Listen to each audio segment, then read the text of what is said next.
ನಮಸ್ಕಾರ ವಾರ್ತಾ ಭಾರತೀಯ ವೀಕ್ಷಕರಿಗೆ ಈ ವಿಶೇಷ ವಿಡಿಯೋಗೆ ಸ್ವಾಗತ. ನಾನು ಧರಣೀಶ್ ಬುಕ್ಕಿಂಕೆರೆ. ಜನ ಸರ್ಕಾರದ ಭೂಮಿಯನ್ನು ಕಬಳಿಕೆ ಮಾಡಿರೋದನ್ನು ನಾವು ನೋಡಿದ್ದೀವಿ, ಕೇಳಿದ್ದೀವಿ. ಆದರೆ ಇದು ಸರ್ಕಾರವೇ ಜನರ ಭೂಮಿಯನ್ನು ಕಬಳಿಕೆ ಮಾಡಿರುವಂತಹ ವಿಷಯ.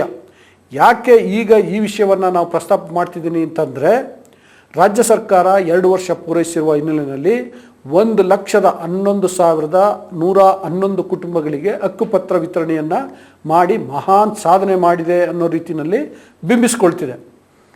ನಿಜ, ಇದೇ ಮೊದಲ ಬಾರಿಗೆ ರಾಜ್ಯ ಸರ್ಕಾರ 1,11,111 ಕುಟುಂಬಗಳಿಗೆ ಹಕ್ಕುಪತ್ರ ವಿತರಣೆ ಮಾಡಿರೋದು ಒಂದು ರೀತಿ ಸಾಧನೆ, ಅದಕ್ಕೆ ಮೆಚ್ಚಿಕೊಳ್ಳೇಬೇಕು.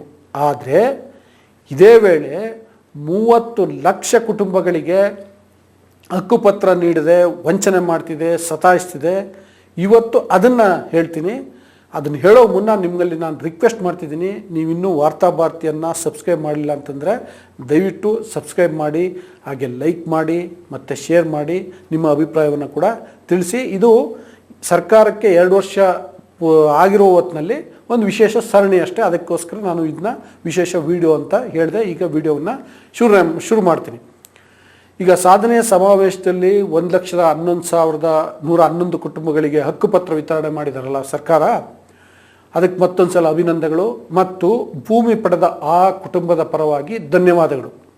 ಆದರೆ ಸರ್ಕಾರ ಬಂದು 2 ವರ್ಷ ಆಗಿರುವ ಈ ವೇಳೆಯಲ್ಲಿ ಸರ್ಕಾರದ ಮುಂದೆ ದಶಕಗಳಿಂದ ಅರ್ಜಿ ಹಾಕಿಕೊಂಡು ಭೂಮಿ ಕೇಳ್ತಿರುವಂತಹ ಆ 34 ಲಕ್ಷ ಕುಟುಂಬಗಳಿಗೆ ಏನು ಮಾಡ್ತಿದ್ದೀರಿ ಅನ್ನೋದನ್ನು ಕೇಳಬೇಕು. ಅದಕ್ಕೋಸ್ಕರ ಇವತ್ತು ಈ ವಿಡಿಯೋ ಮಾಡ್ತಿದ್ದೀನಿ. ಈ 34 ಲಕ್ಷ ಕುಟುಂಬಗಳು ಅಂದರೆ ಯಾವುವು? ತಾವು ಈಗಾಗಲೇ ಸಾಗುವಳಿ ಮಾಡ್ತಿದ್ದೇವೆ, ನಮಗೆ ಬೇರೆ ಜಮೀನಿಲ್ಲ, ಅದಕ್ಕೋಸ್ಕರ ಜಮೀನು ಕೊಡಿ ಅಂತ ಸರ್ಕಾರದ ಮುಂದೆ ಅರ್ಜಿ ಹಾಕ್ಕೊಂಡಿದ್ದೀವಿ ಅಂತೇಳಿ ಹೇಳ್ತಾ ಇದ್ದಾವಲ್ಲ ಅವು. ಅಂತಹ 34 ಲಕ್ಷ ಕುಟುಂಬಗಳು ರಾಜ್ಯದಲ್ಲಿ ಇವೆ. ಈ ಕುಟುಂಬಗಳು ನಮೂನೆ 50, 53 ಮತ್ತು 57ರ ಪ್ರಕಾರವಾಗಿ ಅರ್ಜಿ ಹಾಕ್ಕೊಂಡಿವೆ. ಅಂದರೆ ಇವು ಬೇರೆ ಬೇರೆ ರೀತಿಯ ಭೂಮಿ ಕೇಳಲಿಕ್ಕೆ ಬೇರೆ ಬೇರೆ ರೀತಿಯ ನಮೂನೆಗಳಲ್ಲಿ ಅರ್ಜಿ ಸಲ್ಲಿಸಬೇಕು. ಸೊ ಆ ರೀತಿಯಲ್ಲಿ ಅರ್ಜಿಯನ್ನು ಸಲ್ಲಿಸಿ ಸರ್ಕಾರ ಕೊಡ್ಬೋದು ಅಂತೇಳಿ ದಶಕಗಳಿಂದ ಕಾಯ್ತಾ ಕುಳಿತಿದ್ದಾವೆ. ಮತ್ತು 34 ಲಕ್ಷ ಅರ್ಜಿ ಬಂದಿದ್ದೇವೆ ಅಂತ ಹೇಳ್ತಿರೋದು ಸರ್ಕಾರಿ ದಾಖಲೆಗಳೇ, ಆಯಿತಾ. ಇದ್ರ ಪೈಕಿ ಅರ್ಧಕ್ಕೂ ಹೆಚ್ಚು ಅರ್ಜಿಗಳನ್ನು ಸರ್ಕಾರ ನಾವು ಒಪ್ಕೊಳ್ಳಿಕ್ಕೆ ಸಾಧ್ಯ ಇಲ್ಲ ಅಂತ ಹೇಳಿದೆ. ಆಲ್ಮೋಸ್ಟ್ ಬೇರೆ ಬೇರೆ ಹಂತದಲ್ಲಿ ಅದನ್ನು ತಿರಸ್ಕಾರ ಮಾಡಿದೆ. ಕಾಲು ಭಾಗದಷ್ಟು ಅರ್ಜಿಗಳನ್ನು ಪರಿಶೀಲಿಸಬಹುದು ಅಂತ ಹೇಳಿದೆ. ಅಂದರೆ ಭೂಮಿ ಕೊಡ್ಲಿಕ್ಕೆ ಸಾಧ್ಯನಾ ಇಲ್ವಾ ಅನ್ನೋದನ್ನು ಪರಿಶೀಲನೆ ಮಾಡ್ಬೋದು ಅಂತ ಹೇಳಿದೆ. ಆದರೆ ಭೂಮಿಯನ್ನು ಕೊಡದೆ ಸತಾಯಿಸಿದೆ. ಪರಿಶೀಲನೆ ಮಾಡ್ಬೋದು ಅಂತ ಹೇಳಿದ ಸರ್ಕಾರ ಪರಿಶೀಲನೆ ಮಾಡ್ಬೋದಿತ್ತಲ್ಲ, ಮಾಡಿ ಭೂಮಿಯನ್ನು ಕೊಡ್ಬೋದಿತ್ತಲ್ಲ ಅನ್ನುವಂಥ ಪ್ರಶ್ನೆ ಕೂಡ ಇದೆ. ಸೊ ಇದ್ರ ಬಗ್ಗೆ ಅಂದರೆ ಭೂಮಿ ಬಗ್ಗೆ ಹೋರಾಟ ಮಾಡ್ತಿರುವಂತಹ ಸಾಮಾಜಿಕ ಹೋರಾಟಗಾರರು ಕಂದಾಯ ಸಚಿವ ಕೃಷ್ಣ ಬೈರೇಗೌಡರನ್ನು ಭೇಟಿ ಮಾಡಿದ್ದಾರೆ. ಭೇಟಿ ಮಾಡಿ ಹೀಗೆ ರಾಜ್ಯದಲ್ಲಿ 34 ಲಕ್ಷ ಕುಟುಂಬಗಳು ಸರ್ಕಾರ ಕೊಡುವ ಭೂಮಿಗೋಸ್ಕರ ಕಾಯ್ತಿದ್ದಾವೆ, ಅವರೆಲ್ಲರೂ ಭೂಹೀನರು, ಅವರಿಗೆ ನೀವು ಸರ್ಕಾರದ ವತಿಯಿಂದ ಸಹಕಾರ ಮಾಡಬೇಕು ಅಂತ ಕೇಳ್ಕೊಂಡಿದ್ದಾರೆ. ಆಗ ಕಂದಾಯ ಸಚಿವ ಕೃಷ್ಣ ಬೈರೇಗೌಡ ಅವರು ಹೇಳಿರುವ ಮಾತೇನು ಅಂತಂದರೆ, 2 ಲಕ್ಷ ಕುಟುಂಬಗಳಿಗೆ ಭೂಮಿಯನ್ನು ಮಂಜೂರು ಮಾಡ್ಬೋದು, ಅದಕ್ಕೆ ಸರ್ಕಾರ ಸಿದ್ಧ ಇದೆ ಅಂತ. ಅಂದರೆ ಉಳಿದ 32 ಲಕ್ಷ ಕುಟುಂಬಗಳ ಕತೆ ಏನಾಗಬೇಕು? ದಶಕಗಳಿಂದ ಅರ್ಜಿ ಹಾಕೊಂಡು ಕಾಯ್ತಾ ಕುಳಿತಿದ್ದವು. ಇದ್ರ ಬಗ್ಗೆ ಸರ್ಕಾರ ಅಥವಾ ಸಚಿವರು ಯಾಕೆ ಕೊಡಲ್ಲ ಅಂತ ಮಾತ್ರ ಹೇಳ್ತಿಲ್ಲ. ಅಂದರೆ ಹೇಳ್ತಿದ್ದಾರೆ, ಅದಕ್ಕೆ ಬೇರೆ ಕಾರಣಗಳು, ಕಾನೂನು ನೆಪ ಹೇಳೋದು. ಮತ್ತು ಇವೆಲ್ಲ ಈಗ ಬಡ ಜನ ಅಥವಾ ಭೂರಹಿತರು ಅರ್ಜಿ ಹಾಕ್ಕೊಂಡಿದ್ದಾರೆ, ಇವೆಲ್ಲ ಜಮೀನುಗಳು ಇನಾಮು ಜಮೀನು ಅಥವಾ ಆ ಖರಾಬು ಜಮೀನು, ಗೋಮಾಳ, ಅರಣ್ಯ ಭೂಮಿಗಳು, ಉಸುಕು ಭೂಮಿ, ಕಲ್ಲುಗುಡ್ಡ ಇರುವಂತಹ ಭೂಮಿಗಳು, ರಾಳಗುಡ್ಡ ಜಮೀನು. ಆ ಕಾರಣಕ್ಕೋಸ್ಕರ ಇವನ್ನ ಕೊಡೋಕ್ಕಾಗಲ್ಲ. ಯಾಕೆಂದರೆ ಇವೆಲ್ಲವೂ ಕೃಷಿಗೆ ಯೋಗ್ಯ ಅಲ್ಲ ಅಂತೇಳಿ ಸರ್ಕಾರ ಹೇಳ್ತಿದೆ. ಅಂದರೆ ಖರಾಬು, ಗೋಮಾಳ, ಕಲ್ಲುಗುಡ್ಡ, ರಾಳ ಇವೆಲ್ಲ ಇದ್ದರೆ ಅದು ಕೃಷಿ ಮಾಡಲಿಕ್ಕೆ ಯೋಗ್ಯ ಅಲ್ಲ. ಹಾಗಾಗಿ ಅದನ್ನು ನಾವು ರೈತರಿಗೆ, ಭೂರಹಿತರಿಗೆ ಕೊಡಲಿಕ್ಕೆ ಸಾಧ್ಯ ಇಲ್ಲ ಅಂತ ಸರ್ಕಾರ ಹೇಳ್ತಿದೆ. ಆದರೆ ಈಗ ಇನಾಮು ಜಮೀನಿನ ವಿಷಯಕ್ಕೆ ಬರೋಣ.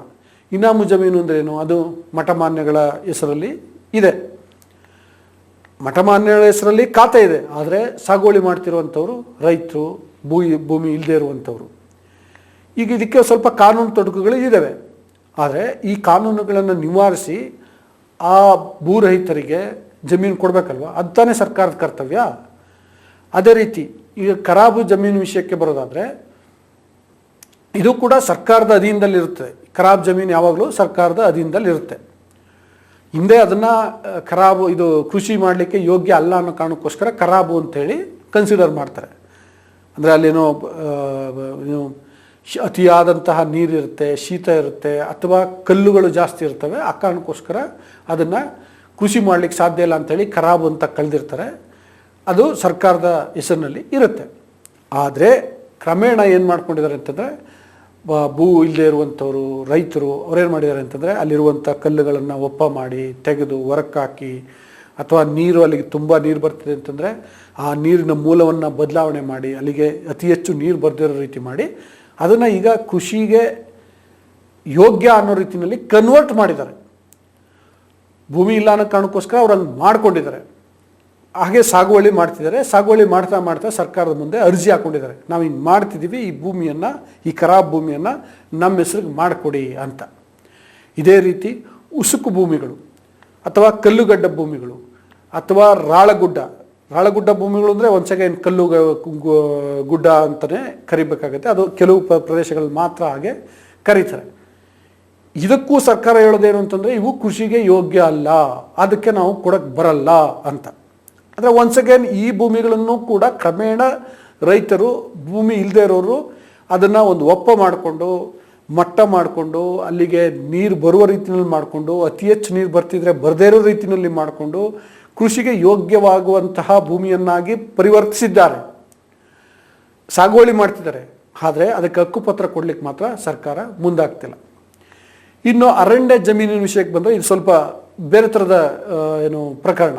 ಏನಂತಂದರೆ ಈಗ ಆ್ಯಕ್ಚುಲಿ ಇಡೀ ಭೂಮಿಯಲ್ಲಿ 1/3 ಭಾಗ ಅರಣ್ಯ ಇರಬೇಕು ಪರಿಸರ ದೃಷ್ಟಿಯಿಂದ, ಪರಿಸರ ಸಮತೋಲನ ಕಾಪಾಡಿಕೊಳ್ಳೋ ದೃಷ್ಟಿಯಿಂದ ಅನ್ನುವಂತಹ ಒಂದು ನಿಯಮ ಇದೆ. ಅದಕ್ಕೋಸ್ಕರ ಸರ್ಕಾರ ಅರಣ್ಯ ಪ್ರದೇಶಗಳಿಗೆ, ಅರಣ್ಯ ಇಲಾಖೆಗೆ ಭೂಮಿಯನ್ನು ಕೊಟ್ಟಿದೆ ಕಂದಾಯ ಇಲಾಖೆಯಿಂದ. ಮತ್ತು ಕಂದಾಯ ಇಲಾಖೆಯವರು ಗೊತ್ತಲ್ಲ, ಅರಣ್ಯ ಇಲಾಖೆಯವ್ರು ಗೊತ್ತಲ್ಲ, ಅವರು ಬೇರೆ ಬೇರೆ ಥರದ ಅಂದರೆ ನೆಡುತೋಪು ಆ ಥರ ಈ ಥರ ಬೆಳೆಸ್ತಿರ್ತಾರೆ ಗಿಡಗಳನ್ನ, ಅದನ್ನ ಸರಿಯಾಗಿ ಸಮರ್ಪಕವಾಗಿ ಬೆಳೆಸ್ತಿಲ್ಲ. ಅಂದರೆ ನಿಜವಾದ ಉದ್ದೇಶ ಅಲ್ಲಿ ಈಡೇರ್ತಾ ಇಲ್ಲ. ಜೊತೆಗೆ ಈ 1/3 ಭಾಗ ಅರಣ್ಯ ಅಂತ ಏನು ಹೇಳ್ತಿದೆಯಲ್ಲ ಅದು ಫುಲ್ಫಿಲ್ ಆಗಿದೆ, ಕೆಲವು ಕಡೆ ಫುಲ್ಫಿಲ್ ಆಗಿಲ್ಲ. ಎಲ್ಲಿ ಅಟ್ಲೀಸ್ಟ್ ಫುಲ್ಫಿಲ್ ಆಗಿದೆಯೋ ಅಲ್ಲಿ ಅರಣ್ಯ ಪ್ರದೇಶಗಳನ್ನು ಸಾಗುವಳಿ ಮಾಡ್ತಿರುವಂತಹ ಭೂರಹಿತರಿಗೆ ಕೊಡಬಹುದಲ್ವಾ ಅನ್ನುವಂಥ ಪ್ರಶ್ನೆ ಸರ್ಕಾರದ ಮುಂದೆ ಇದೆ. ಇದಕ್ಕೆ ಮೊದಲಿಗೆ ಸರ್ಕಾರ ಮಾಡಬೇಕಾಗಿರೋದೇನು ಅಂತಂದರೆ ಅರಣ್ಯ ಇಲಾಖೆ ಮತ್ತು ಕಂದಾಯ ಇಲಾಖೆಯ ಒಂದು ಜಂಟಿ ಸಮೀಕ್ಷೆಯನ್ನು ಮಾಡಬೇಕು. ಜಂಟಿ ಸರ್ವೆ ಮಾಡಿದ ಮೇಲೆ ಅರಣ್ಯ ಇಲಾಖೆಯಿಂದ ಕಂದಾಯ ಇಲಾಖೆಗೆ ಭೂಮಿಯನ್ನು ತೆಗೆದುಕೊಂಡು ಆ ಭೂಮಿಯನ್ನು ಸಾಗುವಳಿದಾರರಿಗೆ ಕೊಡಬೇಕು. ಇದೊಂದು ಪ್ರಕ್ರಿಯೆ, ಸರ್ಕಾರದ ಮುಂದೆ ಇರುವಂತಹ ಒಂದು ಪ್ರಕ್ರಿಯೆ. ಇದನ್ನು ಮಾಡಬೇಕು, ಆದರೆ ಸರ್ಕಾರ ಮಾಡಲಿಕ್ಕೆ ರೆಡಿ ಇಲ್ಲ. ಅಂದರೆ ಒನ್ಸ್ ಅಗೇನ್ ಇದು ಅರಣ್ಯ ಭೂಮಿ ಅನ್ನುವಂಥ ನೆಪ ಹೇಳ್ಕೊಂಬಿಟ್ಟು ಕಂದಾಯ ಇಲಾಖೆ ಕೈ ತೊಳ್ಕೊಳ್ತಾ ಇದೆ. ಇನ್ನು ಹುಲ್ಲು ಬನ್ನಿ ಪ್ರದೇಶಗಳು ಅಂತ ಇದ್ದಾವೆ, ಹುಲ್ಲುಗಾವಲು ಅನ್ನುವಂಥ ಪ್ರದೇಶಗಳು. ಇದನ್ನು ಕೆಲವು ಕಡೆ ರೈತರು ಸಾಗುವಳಿ ಮಾಡ್ಕೊಳ್ತಿದ್ದಾರೆ. ಸಾಗುವಳಿ ಮಾಡ್ಕೊಳ್ತಿದ್ವಿ ಅನ್ನೋ ಕಾರಣಕ್ಕೋಸ್ಕರ ಅದನ್ನು ನಮಗೆ ಕೊಡಿ ಅಂತ ಕೇಳ್ಕೊಳ್ತಿದ್ದಾವೆ. ಆದರೆ ಸರ್ಕಾರ ಏನು ಮಾಡಿದೆ ಅಂತಂದರೆ ಈ ಹುಲ್ಲು ಬನ್ನಿ ಪ್ರದೇಶವನ್ನು ಲ್ಯಾಂಡ್ ಬ್ಯಾಂಕ್ಗೆ ಪರಿವರ್ತಿಸ್ಬಿಟ್ಟಿದೆ. ಲ್ಯಾಂಡ್ ಬ್ಯಾಂಕ್ಗೆ ಆ ಭೂಮಿಯನ್ನು ಕೊಟ್ಬಿಟ್ಟಿದೆ. ಒಂದು ಸಲ ಲ್ಯಾಂಡ್ ಬ್ಯಾಂಕ್ಗೆ ಹೋದರೆ ಭೂಮಿ ರೈತರಿಗೆ, ಸಾಗುವಳಿ ದಾರರಿಗೆ ಕೊಡಲಿಕ್ಕೆ ಬರಲ್ಲ ಅಂಥೇಳಿ ಸರ್ಕಾರ ಈಗ ರೈತರಿಗೆ, ಸಾಗುವಳಿದಾರರಿಗೆ ಜಮೀನು ಕೊಡಲಿಕ್ಕೆ ಹಿಂದೇಟಾಗ್ತಿದೆ. ಅಂದರೆ ಇಲ್ಲಿ ನೋಡಿ, ಇದೊಂಥರ ಹೆಂಗೆ ಅಂತಂದರೆ ಲ್ಯಾಂಡ್ ಬ್ಯಾಂಕ್ ಹೆಸರಲ್ಲಿ ಸರ್ಕಾರವೇ ಜನರ ಭೂಮಿಯನ್ನು ಅಥವಾ ಸಾಗುವಳಿದಾರರ ಭೂಮಿಯನ್ನು ಕಬಳಿಸುವಂಥ ವಿಷಯ. ನಾನು ಅದಕ್ಕೆ ಈ ವಿಡಿಯೋ ಶುರು ಮಾಡುವಾಗಲೇ ಹೇಳಿದ್ದು, ಜನ ಸರ್ಕಾರದ ಭೂಮಿಯನ್ನು ಕಬಳಿಸಿರೋದನ್ನು ನೋಡಿರ್ತೀವಿ, ಆದರೆ ಇಲ್ಲಿ ಸರ್ಕಾರವೇ ಜನರ ಭೂಮಿಯನ್ನು ಕಬಳಿಸಿದೆ ಲ್ಯಾಂಡ್ ಬ್ಯಾಂಕ್ ಹೆಸರಿನಲ್ಲಿ. ಸೊ ಅದರಿಂದಾಗಿ ಒನ್ಸ್ ಅಗೇನ್ ಅಲ್ಲಿ ರೈತರಿಗೆ ಅನ್ಯಾಯವನ್ನು ಮಾಡ್ತಿದೆ. ಇದಕ್ಕಿಂತ ಇನ್ನೊಂದು ಇಂಟ್ರೆಸ್ಟಿಂಗ್ ವಿಷಯ ಏನಂತಂದರೆ ಗೋಮಾಳದ ಭೂಮಿಯನ್ನು ಕೊಡಿ ಅಂತ ಕೆಲವು ಅರ್ಜಿಗಳು ಬಂದಿವೆ. ಗೋಮಾಳದ ಭೂಮಿಯನ್ನು ಸಾಗುವಳಿದಾರಕ್ಕೆ ಕೊಡಬೇಕು ಅಂತಂದರೆ ಮೊದಲಿಗೆ ಕಾನೂನು ತಿದ್ದುಪಡಿ ಮಾಡಬೇಕು. ಅದನ್ನು ಆಮೇಲೆ ಹೇಳ್ತೀನಿ. ಫಸ್ಟ್ ಆಫ್ ಆಲ್ ಈಗಿನ ಗೋಮಾಳಗಳ ಸ್ಥಿತಿ ಹೆಂಗಿದೆ, ಈಗ ಪ್ರತಿ ಊರಿಗೆ ಒಂದು 100 ಎಕರೆ ಗೋಮಾಳ ಇರಬೇಕು ಅನ್ನುವಂಥ ಒಂದು ನಿಯಮ ಇದೆ. ಹಿಂದೆ ಗೋಮಾಳಗಳು ಇದ್ದವು. ಹಿಂದೆ ಎಲ್ಲರ ಮನೆಯಲ್ಲೂ ಕೂಡ ರಾಸುಗಳು, ಹಸುಗಳು, ಎಮ್ಮೆಗಳು ಇದ್ದವು. ಆದರೆ ಈಗ ಬದಲಾದಂಥ ಪರಿಸ್ಥಿತಿನಲ್ಲಿ ಕೃಷಿ ಚಟುವಟಿಕೆಗಳು ಹಸುಗಳನ್ನು, ದನಗಳನ್ನು ಅಥವಾ ಎತ್ತುಗಳನ್ನು, ಎಮ್ಮೆಗಳನ್ನು ನಂಬಿಕೊಂಡು ಇಲ್ಲ. ಜೊತೆಗೆ ಹಾಲಿಗೆ ಅನ್ನೋ ಕಾರಣಕ್ಕೋಸ್ಕರನೂ ಕೂಡ ಈ ನಾಟಿ ಹಸುಗಳನ್ನು ನಂಬಿಕೊಂಡು ಇಲ್ಲ. ಅದಕ್ಕೇನಿದ್ರು ಕೂಡ ಈ ಏನು ಜರ್ಸಿ ಹಸುಗಳು ಅಥವಾ ಬೇರೆ ರೀತಿಯ ಬೇರೆ ಬೇರೆ ತಳಿಯ ಹಸುಗಳನ್ನು ಸಾಕಲಾಗ್ತಿದೆ. ರೈತರು ಈಗ ಹೈನುಗಾರಿಕೆಯನ್ನು ಒಂದು ಉಪಕಸವಾಗಿ ತೆಗೆದುಕೊಂಡಿರೋದ್ರಿಂದ ಹಸುಗಳು ಹೆಚ್ಚು ಹಾಲು ಕೊಡುವಂಥ ಹಸುಗಳನ್ನು ಸಾಕ್ತಿದ್ದಾರೆ. ಆದರೆ ಈ ಯಾವ ಹಸುಗಳು ಕೂಡ ಗೋಮಾಳಕ್ಕೆ ಹೋಗಿ ಅಲ್ಲಿ ಮೇಯುವಂಥ ಸ್ಥಿತಿಯಲ್ಲಿ ಇಲ್ಲ. ಅವುಗಳಿಗೆ ಒಂದು ಬೇರೆದೇ ಪರಿಪಾಠ ಆಗಿಬಿಟ್ಟಿದೆ. ಏನು ಅಂತಂದರೆ ಮನೆಯಲ್ಲೇ ಅವಕ್ಕೆ ಹುಲ್ಲು ಹಾಕಬೇಕು, ತಿಂಡಿ ಕೊಡಬೇಕು, ಬೂಸ ಮತ್ತಿತರ ಫೀಡ್ಸನ್ನು ಕೊಡಬೇಕು. ಆಗ ಮಾತ್ರ ಒಳ್ಳೆಯ ಹಾಲು ಕೊಡ್ತವೆ. ಅಥವಾ ಅದು ಬಿಟ್ಟು ನಾವು ಗೋಮಾಳಕ್ಕೆ ಕಳಿಸ್ತೀವಿ ಅಂತಂದರೆ ಡೆಫಿನೆಟ್ಲಿ ಅವುಗಳಿಂದ ನಿರೀಕ್ಷಿತ ಪ್ರಮಾಣದಲ್ಲಿ ಹಾಲು ಬರಲ್ಲ. ಸೊ ಹಿಂಗಾಗಿ ಅಲ್ಲಿ ಗೋಮಾಳದ ಉದ್ದೇಶವೇ ಈಡೇರ್ತಿಲ್ಲ. ಮತ್ತು ಈಗ ಅಷ್ಟು ರಾಸುಗಳೇ ಇಲ್ಲ, ಖಾಲಿ ಬಿದ್ದಿದೆ ಜಮೀನು. Totally unscientific. ಆ ಗೋಮಾಳ ಅನ್ನುವಂಥ ಕಲ್ಪನೆಯೇ ಈಗ ಅಪ್ರಸ್ತುತ ಆಗ್ತಿದೆ. ಆದರೆ ಸರ್ಕಾರ ಮಾತ್ರ ಗೋಮಾಳದಲ್ಲಿ ಸಾಗುವಳಿ ಮಾಡ್ತಿರುವಂಥ ರೈತರಿಗೆ ಭೂಮಿಯನ್ನು ಕೊಡ್ತಿಲ್ಲ. ಸೊ ಇದೊಂದು ರೀತಿಯಲ್ಲಿ ಸರ್ಕಾರ ರೈತರಿಗೆ, ಪರ್ಟಿಕ್ಯುಲರ್ಲಿ ಭೂ ಇಲ್ಲದ ರೈತರಿಗೆ ಮಾಡ್ತಿರುವಂಥ ಒಂದು ರೀತಿಯಲ್ಲಿ ಅನ್ಯಾಯವೇ ಇದು. ಸೊ ಹೀಗೆ ಬೇರೆ ಬೇರೆ ಹೆಸರಿನಲ್ಲಿ ಬೇರೆ ಬೇರೆ ರೀತಿಯಲ್ಲಿ ಸರ್ಕಾರ ನೆಪ ಹೇಳ್ತಾ ರೈತರಿಗೆ ಭೂಮಿ ಕೊಡ್ತಿಲ್ಲ. ಮತ್ತೆಲ್ಲಕ್ಕಿಂತ ಮುಖ್ಯವಾಗಿ ನೀವು ಯಾವುದೇ ಖರಾಬ್ ವಿಷಯದಲ್ಲಿರಲಿ, ಗೋಮಾಳದ ವಿಷಯದಲ್ಲಿರಲಿ, ಸರ್ಕಾರ ಏನು ಹೇಳುತ್ತೆ ಅಂತಂದರೆ ಇದನ್ನು ಕೊಡಬೇಕು ಅಂತಂದರೆ ಕಾನೂನನ್ನು ತಿದ್ದುಪಡಿ ಮಾಡಬೇಕು, ಕಾನೂನನ್ನು ಬದಲಿಸ್ಬೇಕು. ಇಲ್ಲ ಇದ್ದರೆ ಅದು ಹಸಿಂದು ಆಗುತ್ತೆ ಮತ್ತು ದಾಖಲೆಗಳು ಸರಿ ಹೋಗಲ್ಲ, ನಾಳೆ ಸಮಸ್ಯೆ ಆಗುತ್ತೆ, ಆ ಕಾರಣಕ್ಕೋಸ್ಕರ ಕೊಡಲ್ಲ ಅಂತ ಹೇಳ್ತಿದೆ. ಸರ್ಕಾರ ಮೊದಲು ಮಾಡಬೇಕಾಗಿರುವಂಥದ್ದು ಮನಸ್ಸು ಮಾಡಬೇಕು. ರೈತರಿಗೆ, ಭೂಮಿ ಇಲ್ಲದೇ ಇರುವಂಥವ್ರಿಗೆ, ಸಾಗುವಳಿ ಮಾಡ್ತಿರುವಂಥವ್ರಿಗೆ, ದಶಕಗಳಿಂದ ಅರ್ಜಿ ಹಾಕ್ಕೊಂಡಿರುವಂಥವ್ರಿಗೆ ನಾವು ಭೂಮಿಯನ್ನು ಕೊಡಬೇಕು. ಸಂಪತ್ತಿನ ಸಮಾನ ಹಂಚಿಕೆ ಬಗ್ಗೆ ಎಷ್ಟೆಲ್ಲ ಮಾತಾಡ್ತಾರೆ. ಸೊ ಇವ್ರಿಗೆ ಭೂಮಿಯನ್ನು ಕೊಡಬೇಕು ಅನ್ನುವಂತಹ ಒಂದು ಮನಸ್ಸು ಮಾಡಬೇಕು, ಇಚ್ಛಾಶಕ್ತಿಯನ್ನು ಪ್ರದರ್ಶಿಸಬೇಕು. ಮನಸ್ಸು ಮಾಡಿದ್ರೆ ಆಗ ಕಾನೂನಿನ ಮುಖಾಂತರ ಇದಕ್ಕೆ ಏನು ಪರಿಹಾರ ಕಂಡುಕೊಳ್ಬಹುದು ಅನ್ನೋ ರೀತಿಯಲ್ಲಿ ಯೋಚನೆ ಮಾಡ್ಬೋದು. ಫಸ್ಟು ನಾನು ಕೊಡಬೇಕು ಅಂತ ತೀರ್ಮಾನ ಮಾಡಿದ್ರೆ ಹೇಗೆ ಕೊಡಬೇಕು, ಅದಕ್ಕಿರುವಂಥ ಅಡೆತಡೆಗಳೇನು ಅನ್ನೋದನ್ನು ಕಂಡ್ಕೋಬೋದು. ಸರ್ಕಾರ ಕೂಡ ಮಾಡಬೇಕಾಗಿರೋ ಕೆಲಸ ಅದೇ. ಹಂಗಂತೇಳಿ ಇದನ್ನು ವರ್ಷ ಮಾಡೋದು ಅಂತಲ್ಲ, ಒನ್ ಟೈಮ್ ಸೆಟ್ಲ್ಮೆಂಟ್ ಮಾಡಬೇಕು. ಇಲ್ಲಿಂದ ಇಲ್ಲಿವರೆಗೆ ಯಾರು ಅರ್ಜಿ ಹಾಕ್ಕೊಂಡಿದ್ದಾರೆ, ಸಾಗುವಳಿ ಮಾಡ್ತಿದ್ದಾರೆ, ಅವರಿಗೆ ಭೂಮಿ ಇಲ್ಲದೇ ಇದ್ದರೆ, ಬೇರೆ ಭೂಮಿ ಇಲ್ಲದೇ ಇದ್ದರೆ ಅಂಥವ್ರನ್ನ ಗುರುತಿಸಿ ಭೂಮಿ ಕೊಡೋದು. Then it is stop. ಆಮೇಲೆ ಇದನ್ನು ಸ್ಟಾಪ್ ಮಾಡಿಬಿಟ್ಟು ಮತ್ತೆ ಭೂಮಿ ಕೊಡೋದಲ್ಲ, ಭೂಮಿಯನ್ನು ಉಳಿಸುವಂಥ ಕೆಲಸ ಕೂಡ ಸರ್ಕಾರವನ್ನು ಮಾಡಬೇಕು. ಈ ರೀತಿ ಒನ್ ಸೈಡ್ ಸೆಟ್ಲ್ಮೆಂಟ್ ಮಾಡಿದ್ರೆ, ನಾನು ಆಗಲೇ ಹೇಳ್ದಂಗೆ 34 ಲಕ್ಷ ಅರ್ಜಿಗಳೇನು ಬಂದಿದ್ದಾವೆ, ಅದರಲ್ಲಿ ಕೆಲವರು ಭೂಮಿ ಇದ್ದು ಅರ್ಜಿ ಮಾಡಿಕೊಟ್ಬಿಟ್ಟಿದ್ದಾರೆ ಅಂತ ತಿಳ್ಕೊಳ್ಳಿ, ಫಾರ್ ಎಕ್ಸಾಂಪಲ್, ಅಥವಾ ಸುಳ್ಳು ದಾಖಲೆಗಳನ್ನು ಕೊಟ್ಬಿಟ್ಟಿದ್ದಾರೆ ಅಂತ ತಿಳ್ಕೊಳ್ಳಿ. ಅಂಥವ್ರನ್ನ ಸ್ಕೂಟಿನಿ ಮಾಡಿ ಆ ಅರ್ಜಿಗಳನ್ನ ತಿರಸ್ಕರಿಸ್ಬೋದು. ಯಾರು ಜಿನೈನ್ ಇರ್ತಾರೋ, ನಿಜಕ್ಕೂ ಅರ್ಹರಿರ್ತಾರೋ ಅಂಥವ್ರಿಗೆ ಭೂಮಿಯನ್ನು ಕೊಡ್ಬೋದು. ಸೊ ಅಷ್ಟು ಕೊಟ್ಟರೆ ಡೆಫಿನೆಟ್ಲಿ ಕರ್ನಾಟಕ ದೇಶಕ್ಕೆ ಮಾದರಿ ಆಗುತ್ತೆ. ಸೊ ಈಗ ಗ್ಯಾರಂಟಿಗಳ ವಿಷಯದಲ್ಲಿ ದೇಶಕ್ಕೆ ಆಗಿದೆ ಕರ್ನಾಟಕ. ಸೊ ಈಗ ಈ ಭೂಮಿ ಕೊಡುವ ವಿಷಯದಲ್ಲಿ ಹಿಂದೆ ಉಳುವವನೇ ಭೂಮಿ ಎನ್ನುವಂತಹ ಕಾನೂನನ್ನು ತಂದಾಗ ಅದನ್ನು ಸಮರ್ಪಕವಾಗಿ ಜಾರಿಗೆ ತಂದದ್ದು ಕರ್ನಾಟಕ ಮತ್ತು ಅಂದಿನ ಮುಖ್ಯಮಂತ್ರಿ ದೇವರಾಜ್ ಅರಸು. ಈಗಿನ ಮುಖ್ಯಮಂತ್ರಿ ಸಿದ್ದರಾಮಯ್ಯ ಅವರಿಂದ ಹೀಗೆ ಸಂಪತ್ತಿನ ಸಮಾನ ಹಂಚಿಕೆ ಬಗ್ಗೆ ಅಥವಾ ಭೂರಹಿತರಿಗೆ ಭೂಮಿ ಕೊಡೋದ್ರ ಬಗ್ಗೆ ಜನ ಬಹಳ ನಿರೀಕ್ಷೆಯನ್ನು ಇಟ್ಕೊಂಡಿದ್ದಾರೆ.